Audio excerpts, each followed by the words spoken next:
어떤 사람은 사도로, 어떤 사람은 선지자로, 어떤 사람은 복음 전하는 자로, 어떤 사람은 목사와 교사로 삼으셨으니 이는 성도를 온전하게 하여 봉사의 일을 하게 하며 그리스도의 몸을 세우려 하심이라. 아멘. 어린아이 할 거 없이 재미있게 즐기던 게임 중에 귓속말 전달하기라고 하는 게임이 있습니다. 아마 여러분 많이들 해보셨죠? 옆 사람에게 귓속말로 어떤 말을 전하면은 그 사람이 그 말을 듣고 또 옆에 있는 다른 사람에게 말을 전합니다. 그렇게 해서 마지막에 들은 사람이 자기가 들은 말을 합니다. 그런데 그 사람이 말을 하기도 전에 사람들은 이미 웃을 준비를 하고 있죠.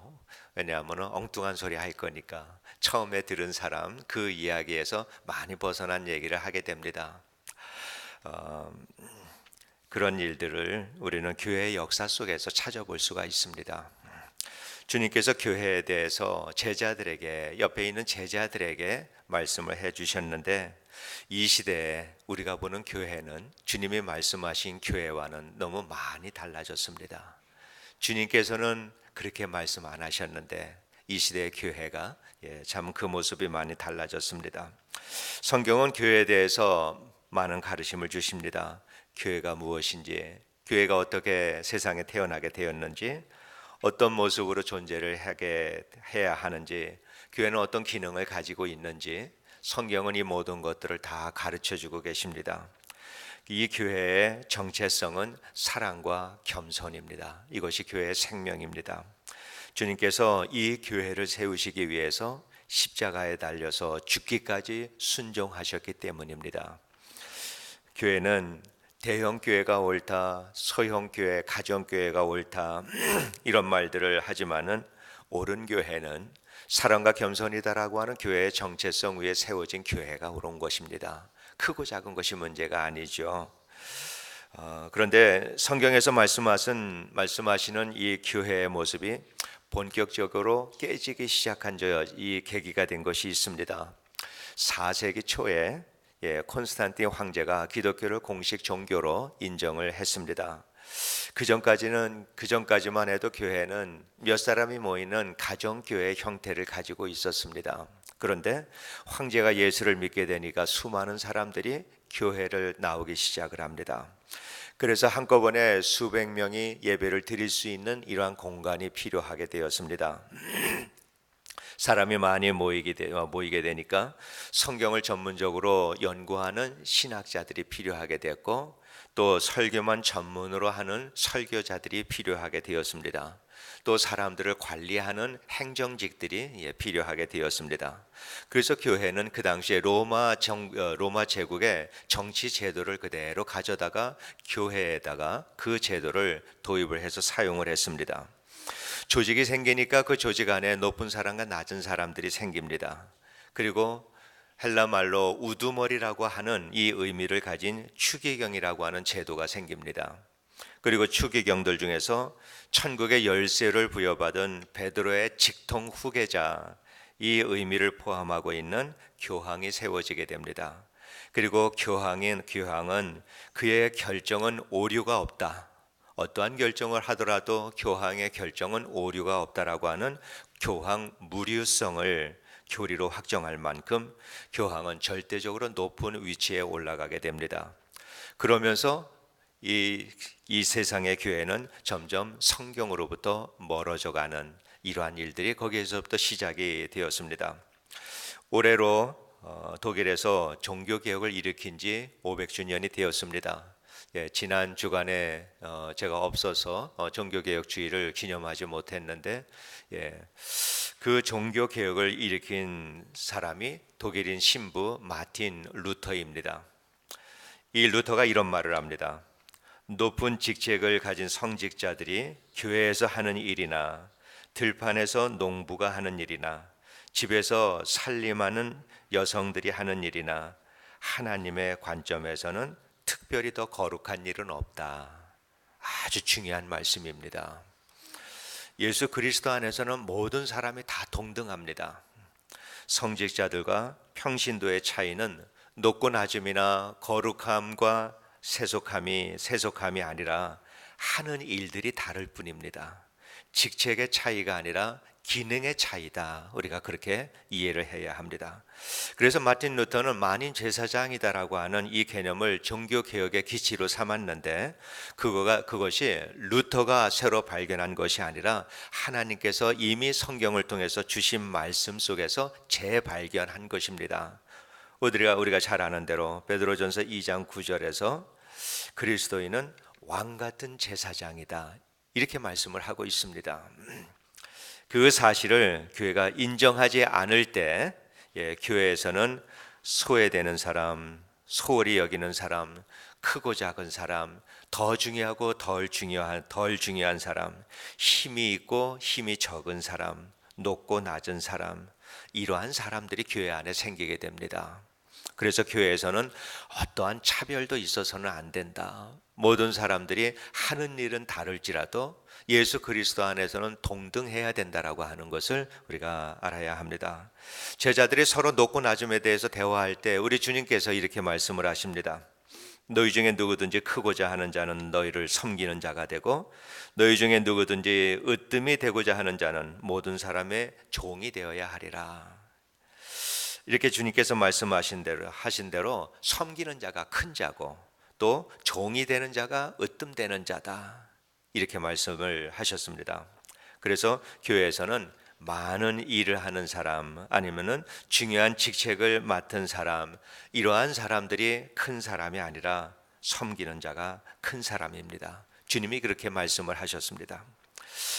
1517년 10월 31일에 이 마틴 루터가 종교개혁에 성공을 하면서 성경에서 말씀하시는 이 교회의 모델을 다시 회복하는, 재발견하는 이것이 종교개혁입니다. 종교개혁의 핵심은 오직 은혜, 오직 성경, 오직 믿음, 이 세 가지입니다. 모든 사람은 예수 그리스도 안에서 동등하다. 또 이것이 성경이 이 종교개혁에 가져다 준 말씀입니다. 다시 성경으로 돌아가서 우리가 주님의 말씀에 귀를 기울이자. 이것이 또한 핵심입니다. 주님께서 십자가의 죽음을 눈앞에 두시고 제자들의 발을 씻겨주실 때 이제는 베드로의 차례가 되었습니다. 그런데 베드로는 주님께서 자기 발을 씻겨주시는 것을 거부합니다. 그 시대에 누군가의 발을 씻겨주는 것이 어떤 의미다라고 하는 것을 베드로는 너무도 잘 아는 사람입니다. 그렇기 때문에 주님께서 그 일을 하도록 내버려 둘 수가 없었던 거죠. 그것은 주님의 존엄성을 깎아내리는 일이기 때문에 당연히 베드로는 거부했을 것입니다. 그러나 그 일이 주님께서는 십자가를 지시기 전에 이 세상에 계실 때 반드시 해야 하는 절대적으로 중요한 일이다라고 하는 것을 베드로는 깨닫지 못했습니다. 그리고 그 발을 씻겨주신다라고 하는 이 의미가 그저 더러운 발을 좀 씻겨준다라고 하는 의미가 아니라 내가 너를 위해서 죽는다라고 하는 이 의미, 그리고 너도 이와 같이 이웃들을 위해서 죽어라라고 하는 의미다라고 하는 것을 베드로는 깨닫지를 못했습니다. 그것이 십자가를 지고 나를 따르라라고 하는 이 주님의 메시지가 있다라고 하는 것을 베드로는 알지를 못했습니다. 주님께서는 십자가에서 죽으심으로 교회의 머리가 되셨습니다. 섬김으로 큰 자가 되셨고 종이 되심으로 으뜸이 되신, 이것이 우리 주님의 모습입니다. 주님은 그 일을 위해서 아버지로부터 보냄을 받으셨고 그리고 제자들에게도 그렇게 말씀을 하십니다. 아버지께서 나를 보내신 것 같이 나도 너희를 보내노라. 너희도 섬김으로 큰 자가 되고 종이 됨으로 으뜸되는 자가 되라라고 하는 이 말씀입니다. 그렇게 해서 이 땅에 이 주님의 몸된 교회를 세워라라고 하는 것이 주님의 말씀입니다. 그때 말씀하신 주님의 말씀이 이 2000년의 교회 역사를 거치면서 전혀 다른 이러한 말이 되었습니다. 어떻게 변했는가? 그 답은 우리가 잘 알고 있습니다. 오늘날 교회의 모습입니다. 성경이 말씀하시는 교회와 오늘날 교회의 모습이 얼마나 다른가? 참 많이 다릅니다. 그만큼 변했습니다.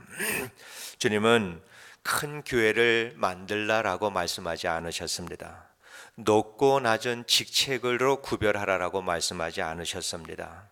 목회의 은사가 교회에서 가장 권위 있는 은사다라고 하는 것도 절대 주님께서는 말씀하신 적이 없습니다. 목사는 목사의 일을 하는 사람입니다.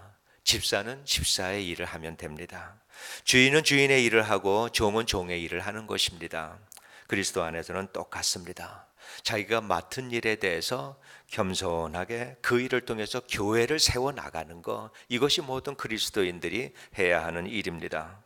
우리가 서로 섬기지 않는다면은 우리 자신들이 주님보다 낫다라고 생각하는 교만한 마음을 가진 사람들입니다. 우리가 교회에서 높고 낮음으로 이 구별을 한다면은 우리는 제자들의 발을 씻겨주신 주님보다 우리는 더 위에 있는 거만한 사람이 되고 마는 것입니다.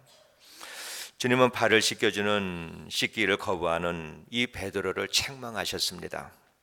주님께서 세우려고 하는 교회를 세우지 못하게 하는 일이기 때문입니다. 이 시대의 교회와 우리 모든 그리스도인들은 이 주님의 책망을 들어야 된다, 이렇게 생각을 합니다. 우리 교회도 주님께서 처음 말씀하신 그 교회에 대해서 빗나간 일들이 정말로 많이 있습니다. 세상의 모든 교회가 참 많이 가지고 있습니다. 십자가를 지고 예수를 따르는 섬김과 종의 이 도를 우리 교회에서는 찾아보기 어렵습니다. 다른 교회들이 하는 대로, 전 세대의 교회들이 하던 대로 반복하며 살아가는 것이 오늘날 교회들의 모습입니다. 그러다 보니까 믿음이 없는 사람, 하나님에 대해서 잘 모르는 사람, 또 신학과 신앙이 없는 사람들이 교회를 이끌어가도 교인들은 잘 모릅니다. 영적 분별력이 떨어지다 보니까 교회에서 리더를 뽑는다 하더라도 그 리더를 뽑는 투표가 인기 투표가 되고 마는 적이 얼마나 많이 있습니까? 우리는 교회가 어떤 곳인지 주님이 말씀하시는 그 말씀에 우리는 귀를 기울여야 합니다. 귓속말 전달하는 게임 하는 것처럼 옆에 있는 사람들에게 듣고 계속 듣다가 2000년의 세월을 지나오면서 옆에 있는 사람들에게 듣다 보니까 교회는 오늘날 같이 되었습니다. 우리는 하나님의 이 말씀으로 돌아가서 주님께로부터 직접 우리들의 귀로 들어야 합니다. 주님으로부터 들어야 합니다. 이렇게 주님으로부터 우리가 말씀을 들을 때, 이때 우리는 무엇을 해야 하는지, 어떻게 해야 하는지, 그리고 무엇이 잘못되었는지 우리는 깨닫게 될 것입니다.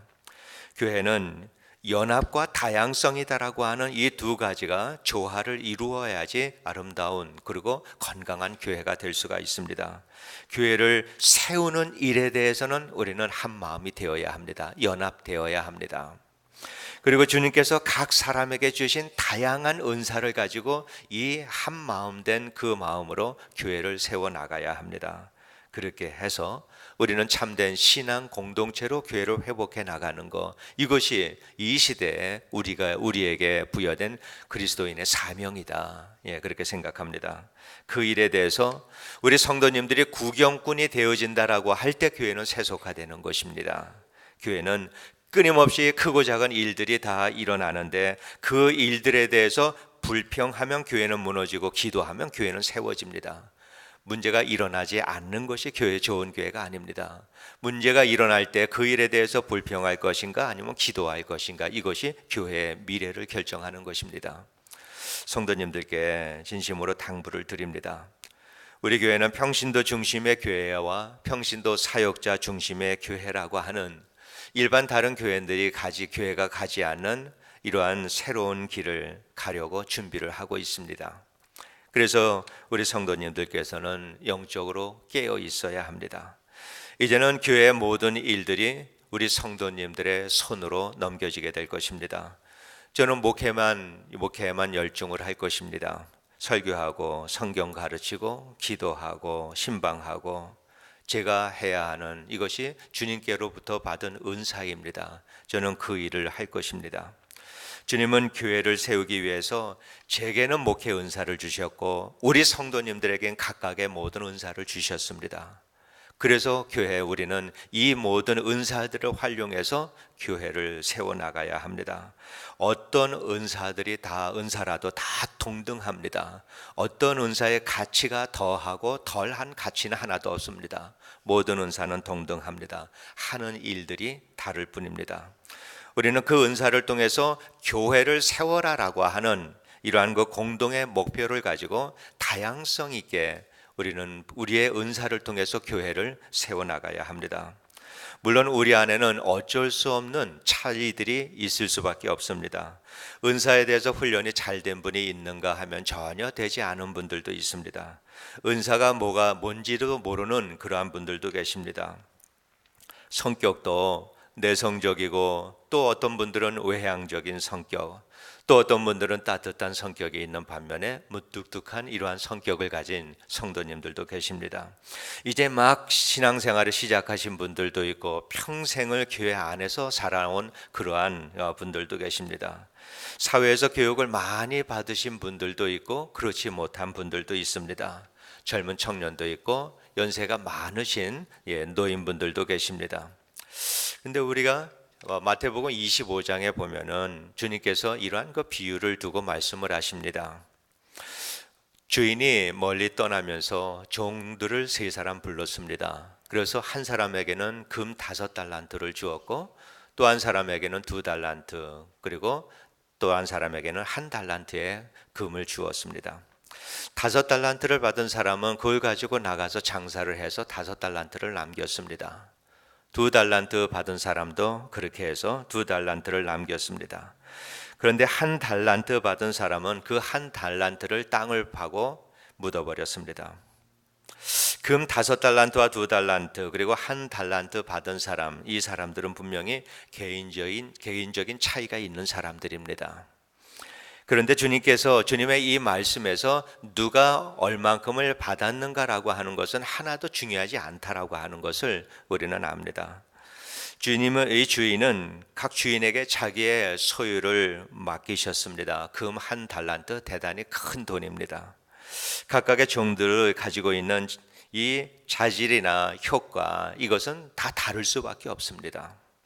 그러나 주님께서 찾으시는 이 주인이 찾는 거, 이건 주님이 찾는 것도 마찬가지죠. 주님께서 찾는 것이 이 사람들이 얼마나 남겼는가라고 하는 것을 찾는 것이 아니라 얼마나 주인의 소유를 가지고 충성했는가라고 하는 것을 찾는 것입니다. 주님은 5달란트 받은 종에게 너 왜 10달란트 못 만들었느냐 말씀하지 않았습니다. 2달란트 받은 사람에게 가서 왜 너는 그 장사를 했냐, 다른 거 했으면 좀 더 많이 남겼을 텐데, 주님께서는 아쉬워하지 않았습니다. 자, 주인은 얼마 남긴 것에 대해서는 지금 전혀 말씀하고 있지 않습니다. 다만 그들이 이 충성했던 이 사실을 칭찬을 하셨고, 돈을 땅속에 묻어버린 이 게으른 종, 이 사람을 책망을 하셨습니다. 사람들은 모두가 다 다릅니다.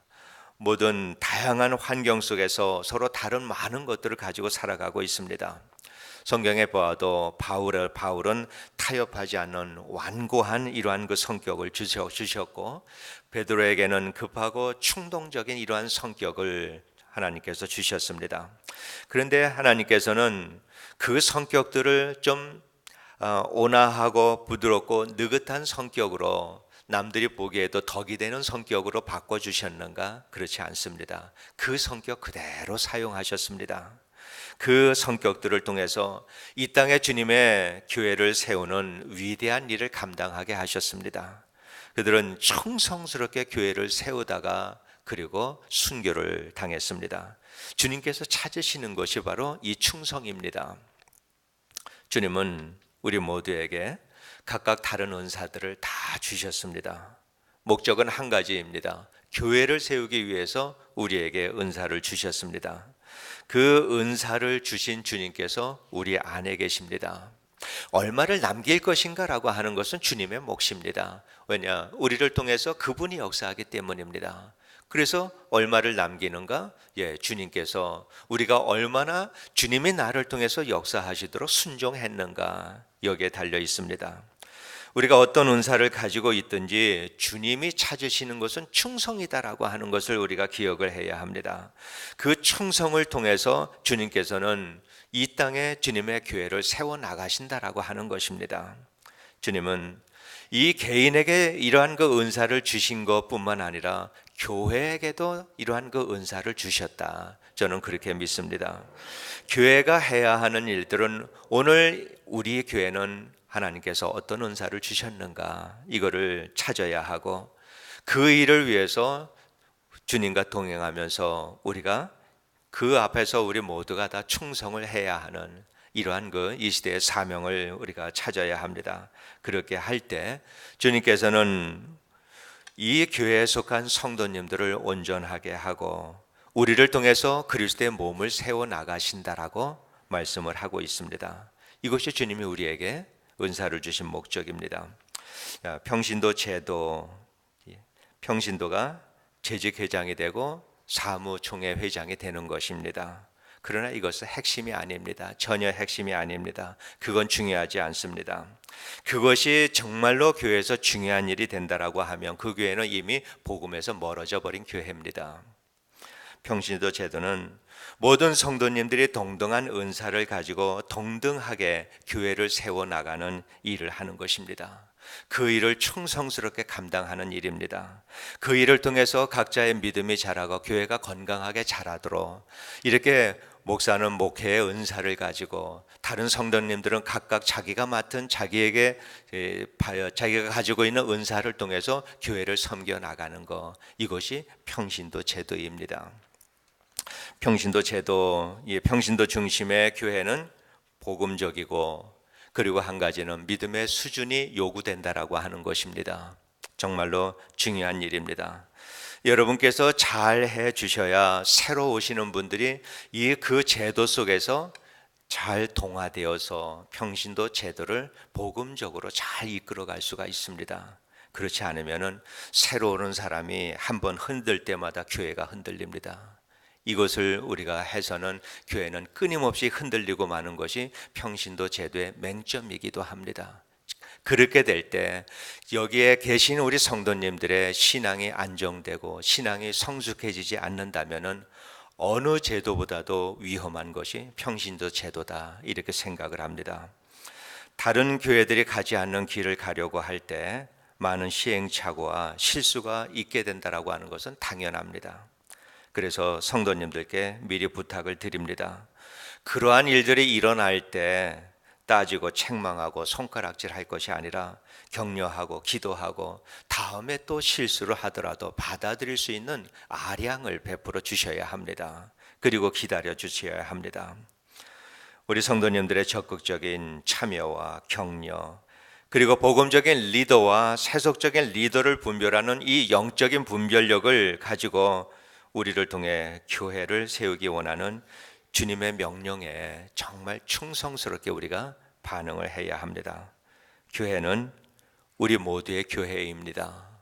일주일에 한 번 와서 예배드리는 그러한 그 공간이 아니라 주님께서 이 땅에서 주님의 몸된 교회로 회복해 나가라고 하는 이러한 그 지상 명령을 가지고 있는, 그래서 우리 한 사람 한 사람이 이 명령에 대해서 책임감을 가져야 합니다.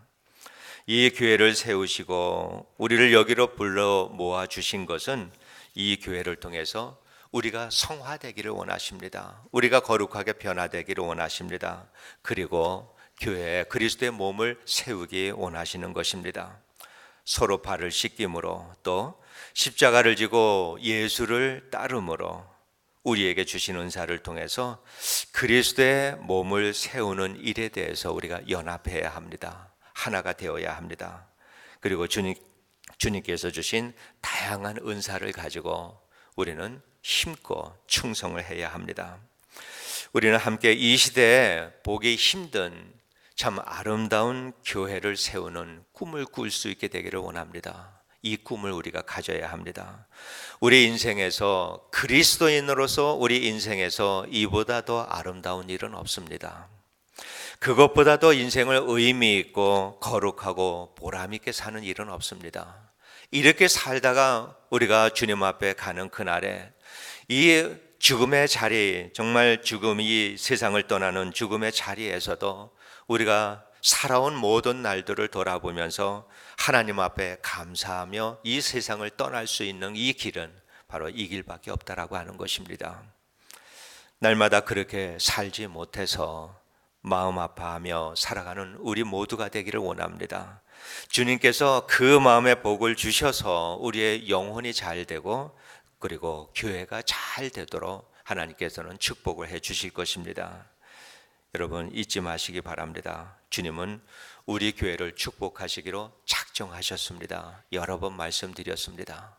주님은 우리 주님의 한빛교회를 축복하시기로 작정하신 분이십니다. 그러나 주님의 한빛교회의 교인 그 축복을 우리가 누리는 것은 우리들의 손에 달려 있습니다. 주님의 한빛교회의 교인된 것이 우리 모든 성도님들의 인생의 가장 최고의 축복이었다. 이렇게 고백할 수 있도록 우리가 참 아름다운 교회를 함께 만들어 가기를 진심으로 원합니다.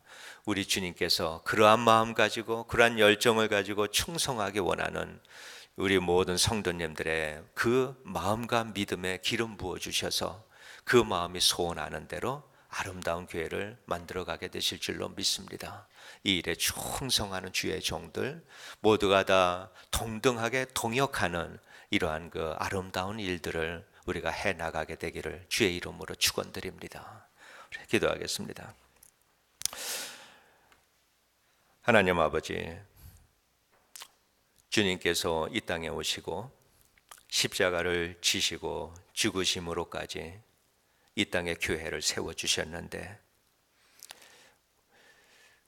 그 교회를 아름답게 세워나가라고 우리를 그리스도인 되게 하시고 다양한 은사를 허락해 주시고 믿음을 허락해 주셨는데 주님께서 처음 말씀하신 그 교회로부터 너무도 멀리 떨어진 교회 속에서 우리가 살아가고 있습니다. 아버지 하나님, 이 시대에 우리는 그리스도인으로서 그 교회를 회복하는 일에 쓰임받는 저희들 되게 하여 주시옵소서. 우리들의 헌신과 충성을 통해서 교회가 교회 될 수 있도록 이 일에 쓰임받는 귀한 종들의 삶이 되게 하여 주시고 이 시대에 수없이 많은 교회들 가운데서 교회들이 바라볼 만한 아름다운 교회를 세워나갈 수 있도록 주님께서 우리에게 지혜와 능력과 무엇보다도 흔들리지 않는 믿음을 허락하여 주시옵소서.